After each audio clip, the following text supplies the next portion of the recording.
స్వామియే శరణమయ్యప్ప అంటూ శబరిమలకు భక్తులు పోటెత్తుతున్నారు.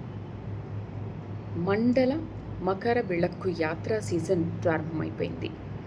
మరి ఎందుకు కనీస అవసరాలు కూడా కల్పించడంలో ప్రభుత్వం ఎందుకు విఫలమైందో అర్థం కావట్లేదు.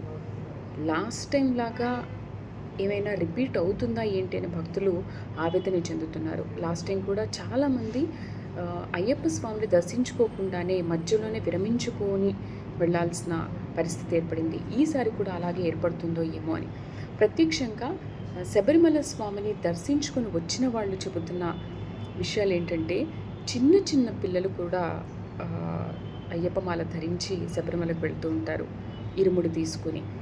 చిన్నపిల్లలు, వృద్ధులు ఎంతోమంది అయ్యప్ప భక్తులు వెళ్తుంటారు. కనీస సౌకర్యాలు కూడా ఎందుకు కల్పించట్లేదు? అండ్ తొక్కిసలాట కూడా బాగా జరుగుతుంది అంటున్నారు ప్రత్యక్షంగా వెళ్ళొచ్చిన భక్తులు. ఒక టర్మ్లో ఇంతమంది వెళ్ళాలి అని ఉంటుంది కదా. ఇప్పుడు తిరుపతిలో కంపార్ట్మెంట్లో ఇంతమంది వేచి ఉంటారు, ఇంతమందిని పంపిస్తూ ఉంటారు.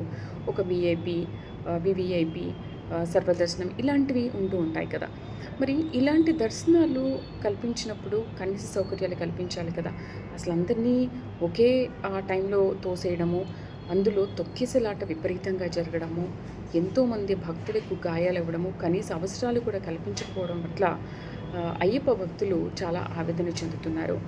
ఏది ఏమైనప్పటికీ కూడా అయ్యప్పను దర్శించుకునే భక్తులకి కనీస సౌకర్యాలు కల్పించాలని, అట్లీస్ట్ ఆహార సరఫరా లేకపోయినా అట్లీస్ట్ ఒక వాటర్ ఫెసిలిటీ, బయో టాయిలెట్స్ అయినా కల్పించాలి. చిన్నపిల్లలు, వృద్ధులు చాలామంది ఉంటారు కాబట్టి అవైనా కల్పించాలి.